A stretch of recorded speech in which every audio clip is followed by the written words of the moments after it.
नमस्कार मंडळी, नीलम्स किचनमध्ये तुमचं स्वागत आहे। तुम्हाला पण हॉटेलसारखा एकदम क्रीमी, चीजी आणि परफेक्ट व्हाईट सॉस पास्ता घरी बनवायचा आहे का? मग आजची रेसिपी तुमच्यासाठीच आहे। आज आपण पाहणार आहोत restaurant style white sauce pasta अगदी सोप्या पद्धतीने घरी कसा बनवायचा। तर मग रेसिपीला सुरुवात करूया। इथे मी मॅकरोनी पास्ता घेतलेला आहे। तुम्ही याच्याऐवजी पेने पास्ता किंवा फरफाले पास्ता देखील घेऊ शकता। इथे मी 2 मोठ्या वाट्या ही मॅकरोनी घेतलेली आहे। एवढ्या प्रमाणात 5 ते 6 लोकांना पुरेल इतका पास्ता आरामशीर होतो। तर हा पास्ता उकळून घेण्यासाठी मी इथे मोठ्या पातेल्यामध्ये पाणी गरम करायला ठेवलेलं आहे। पाणी उकळलं की त्याच्यामध्ये चवीनुसार मीठ टाकून घ्यायचे।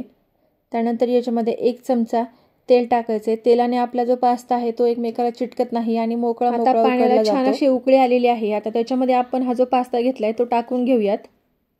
पास्ता पाण्यात टाकल्यानंतर लगेच त्याला एका चमच्याच्या मदतीने ढवळून घ्यायचंय, नाहीतर पास्ता जो आहे तो खाली जाऊन चिकटतो। तर आता इथे पास्ता उकळायला ठेवून मी 10 मिनिटे झालेले आहेत। आपण आता चेक करूया पास्ता शिजला आहे की नाही। पास्ता शिजण्यासाठी कमीत कमी 10 मिनिटे तर लागतातच।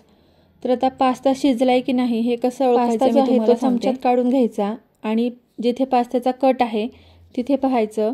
तिथे जर एक पांढरी लाईन दिसली तर समजायचं पास्ता थोडासा कच्चा आहे आणि जर असा इव्हन कलर दिसला तर आपला पास्ता शिजलेला आहे।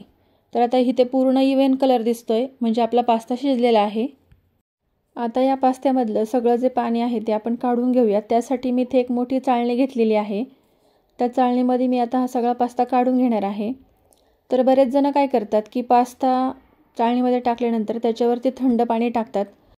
तर असं न करता पास्ता जो आहे तो व्यवस्थित गाळून घ्यायचा आहे। त्याच्यातलं सगळं पाणी काढून टाकायचं आहे।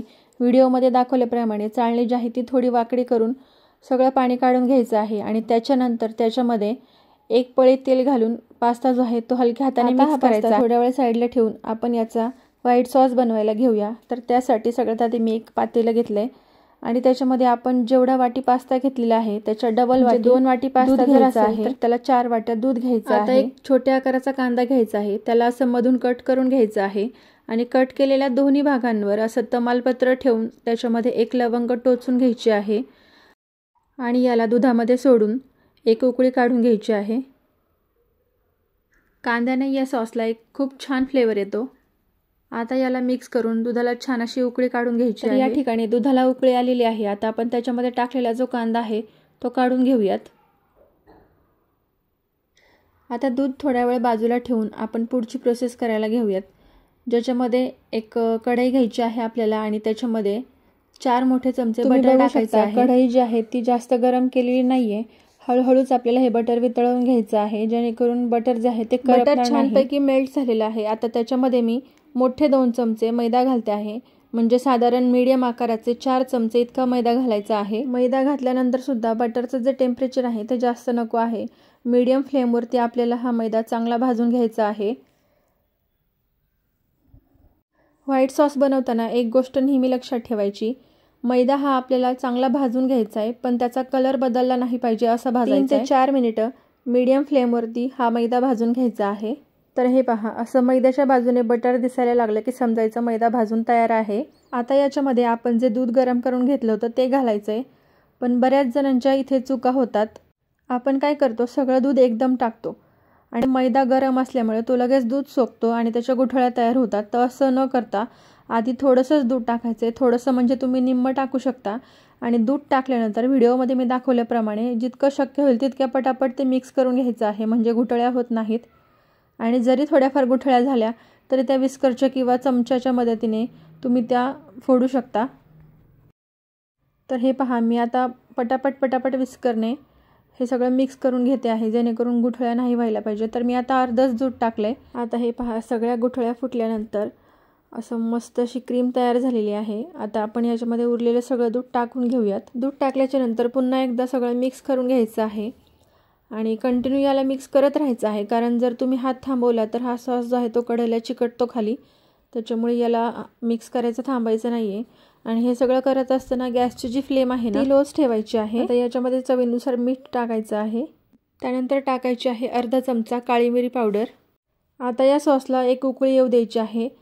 या सॉसला जास्त शिजवायचं नाहीये, नाहीतर तो खूप जास्त घट्ट होतो। याच्यामध्ये आपण चीज टाकूया। तर इथे मी चीजचे स्लाइस घेतलेले आहेत. तुम्ही याच्याऐवजी मोझरेला चीज देखील टाकू शकता किंवा जे लिक्विड चीज मिळतं ते टाकलं. इथे मी चीजचे 2 स्लाइस घेतलेले आहेत. त्याला चांगलं मिक्स करून आता याच्यामध्ये आपण पास्ता ॲड करूया. तुम्ही पाहू शकता मस्त अशी घट्टसर क्रीम तयार झालेली आहे, जशी आपल्याला हवी आहे तशी. आता दुसऱ्या एका कढईमध्ये 2 चमचे बटर घ्यायचं आहे. बटर छान मेल्ट झाल्यानंतर त्याच्यामध्ये 2 चमचे बारीक चिरलेला लसूण टाकायचा आहे. तुम्हाला हवं तर लसूण तुम्ही मिक्सरमध्ये वाटून देखील घेऊ शकता. लसूण परतत असताना त्याला अगदी सोनेरी रंग येतोपर्यंत परतायचं नाहीये, नाहीतर पास्त्याची चव थोडीशी बिघडते. आता याच्यामध्ये मी उभी चिरलेली सिमला मिरची टाकलेली आहे. तुम्ही तुमच्या आवडीच्या कुठल्याही भाज्या याच्यामध्ये टाकू शकता, जसं की broccoli, mushroom, black olives, corn, कुठलीही भाजी टाकू शकता. तर माझ्याकडे सिमला मिरची होती, मी तेवढीच टाकली. आता सिमला मिरची आपल्याला जास्त शिजवायची नाही आहे. त्याच्यातला जो क्रंचीनेस आहे तो तसाच ठेवायचा आहे. अगदी एखाद मिनिटभर अशी परतून घ्यायची आहे. आता याच्यामध्ये चवीनुसार मीठ टाकायचं आहे आणि परत एकदा मिक्स करून याच्यामध्ये उकळून घेतलेला सगळा पास्ता टाकून छान असा मिक्स करून घ्यायचा आहे. मीठ टाकताना अंदाजाप्रमाणे टाकायचं, कारण आपण पास्ता उकडताना देखील त्याच्यामध्ये मीठ घातलेलं होतं. त्यामुळे आता याच्यामध्ये आपण जी क्रीम बनवली होती ही सगळी टाकायची आहे आणि मस्त असं सगळं मिक्स करत असताना गॅसची फ्लेम लोच ठेवायची आहे. तर मंडळी, तयार आहे आपला मस्त असा क्रीमी चीजी व्हाईट सॉस पास्ता. तुम्हाला हवा असेल तर याच्यामध्ये तुम्ही वरून आणखी थोडासा ओरेगॅनो आणि 1 चमचा बटर घालू शकता. हवं असेल तर चिली फ्लेक्स घालू शकता याच्यामध्ये. तसं तर चिली फ्लेक्स थोडा तिखट पास्ता हवा असेल तर नक्की टाका. तर मंडळी, ही रेसिपी तुम्हाला कशी वाटली हे मला कमेंटमध्ये नक्की सांगा आणि लाईक, शेअर, सबस्क्राईब करायला विसरू नका. धन्यवाद.